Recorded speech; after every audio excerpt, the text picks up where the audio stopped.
this poem was inspired by a lot of pressure I put on myself. It's inspired by all the poetry slams I've done and all the pressure I put on myself to only show my triumphs and only show my resilience and only show the things I've overcome and get people fired up. And this poem is really just about those days I'm just feel damaged beyond repair.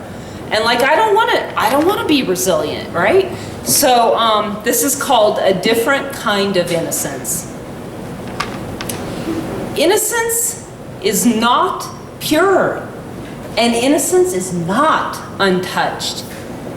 Innocence is ash, ash and layers of ash. Evidence of things burned and annihilated, but I'm tempted to write about it as though it were a fire. I'm tempted to call it reclamation. I'm tempted to speak about a journey home, a return to source. I'm tempted to deliver the triumph you so crave. Tempted to give you the catharsis of my resilience, relief in my inevitable victory over darkness. I'm tempted to tell you that innocence is not lost. I did not say innocence is not real. Innocence is not erasure, although the two are often mistaken. Innocence is not regression, although it often points in that direction. Innocence is not restoration. Restoration is for cracked oil portraits painted in the 16th century. Restoration is for amateurs. Restoration is too dull for a time traveler and a shapeshifter. Restoration is a cheap imitation of innocence. Nothing can be restored. And innocence is not forgetting, because nothing truly lived and metabolized can ever be forgotten. I'm tempted to be your phoenix and believe it if you must, but I did not rise out of the ashes. I am the ashes. I am the ashes. You want me to rise and claim survival, but I don't owe you my transformation. And I don't owe you a happy ending. I am ashes scattered by the four winds, and I don't owe you outrage or strength, because this is loss.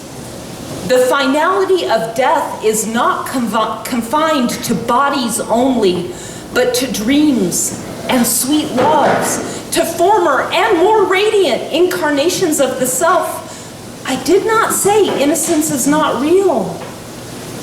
Innocence is the new iteration of scattered ash that is me, and I can live with that. I do not need to fly on wings of fire and lie to you about death. Innocence fakes its own death so often that quiet graves stretch past the curtain of the horizon, introducing us to our scars and our newer, darker selves. I am still innocent in the way that a toothless old cat stretching out in the sun is innocent, but I am not your phoenix. I'm not your survivor. I reserve the right to tell the truth that I don't laugh as often as I used to, that cataclysms happened and took parts of me I can never replace, that I'm wedded to my shadow. I am just the kind of innocent nobody wants to admit they might become.